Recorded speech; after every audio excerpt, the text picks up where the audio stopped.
All right, big round of applause for our next storyteller, Tracy, everybody.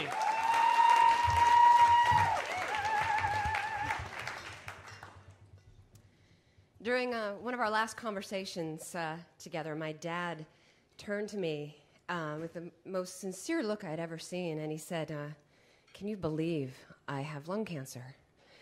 And I watched him light his new cigarette with the smoldering butt of the earlier one, and I said, "No.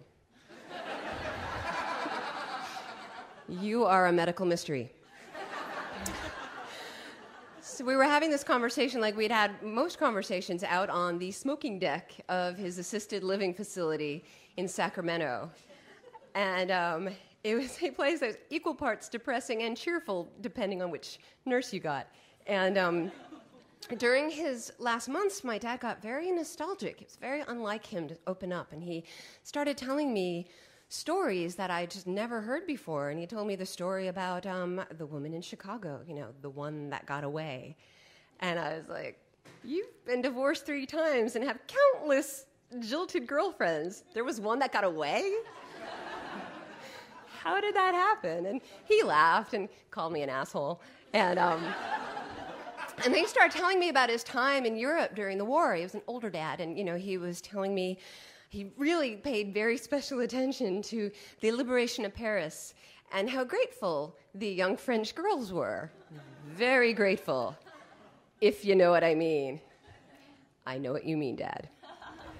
And one mystery that he wouldn't solve for me was why the hell he was in Sacramento, and why he had ended up there, why he'd moved there 15 years before. My dad was such a New Yorker after being such a Chicago jilter.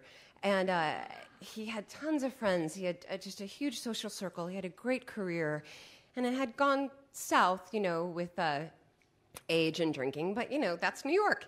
And he also had 3 daughters in New York. And, he had none of this in Sacramento. And yet he stayed year after year. And he complained about it year after year. And then his health deteriorated. And eventually he ended up in this home where the women outnumbered the men 10-1 and were as grateful as Parisian ladies.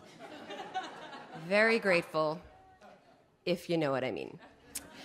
So instead of, raising a glass with his old drinking buddies on the Upper East Side or standing with an honor guard in Arlington, my sisters and I found ourselves in this crappy funeral home in Sacramento, California. And with this guy, this very earnest funeral director, is trying to sell us this very expensive urn.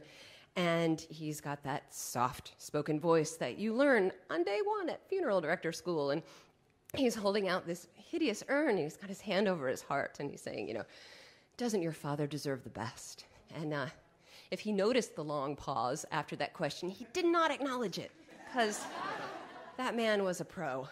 And finally, my brother-in-law, the back and forth, we had already gotten my dad sort of out of hock because he had paid for his burial, a pre-need funeral, but sort of fell behind on the payments, which was just sort of the last in a lifetime of good intentions gone slightly askew.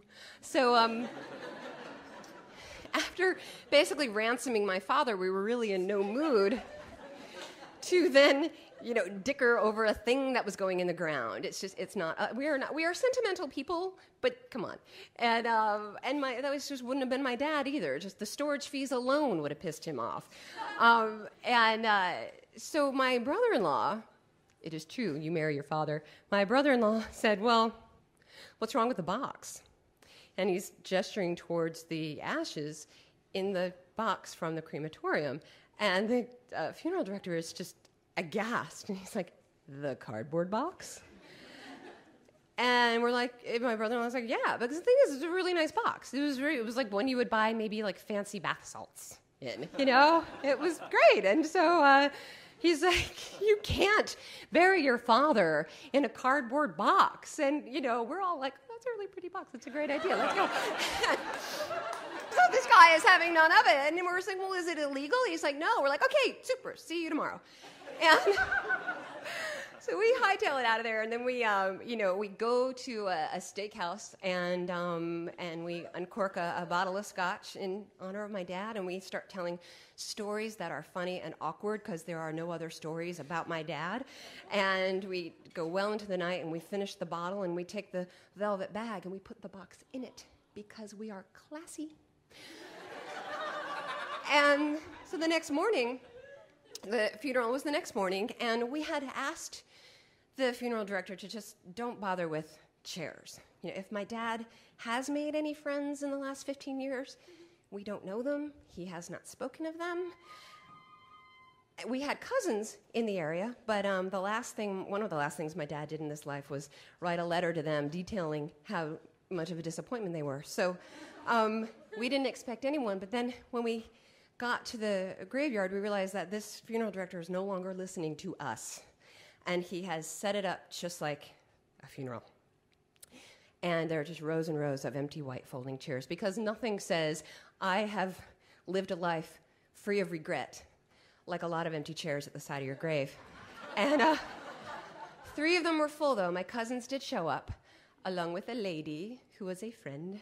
And so the honor guard, he got a full funeral, full honors, because he was a war vet, decorated war vet, and they walked out carrying this box in a velvet bag like it was the most fragile, precious thing. And they marched out, and it was beautiful. And my sister and I, we held it together until taps. And I'm sorry, there's nothing sadder than taps. It's the saddest thing. And so we had been sort of laughing and joking and keeping it very on the surface, and then taps started. So almost done. But it sounded like that. So we just started crying, and we were crying with just regret and sadness, and just the helplessness at this spark of a guy who was just getting buried alone on a hillside in a place where we were never going to return. And so we turn around to see the bugle, and it's not a soldier with a bugle. It's the funeral director holding a boombox, like John Cusack. And he's got his cheap suit flying in the wind, and we lose it and start laughing so hard, gasping with laughter. And the minister is like uncomfortable, and my cousins and the honor guard is shifting, and it is ridiculous. My mom hisses, I can't take you anywhere. And it was wrong, it was awkward, it was uncomfortable, and it was funny, and we could not have planned a better funeral for my dad, the one that got away. Thank you.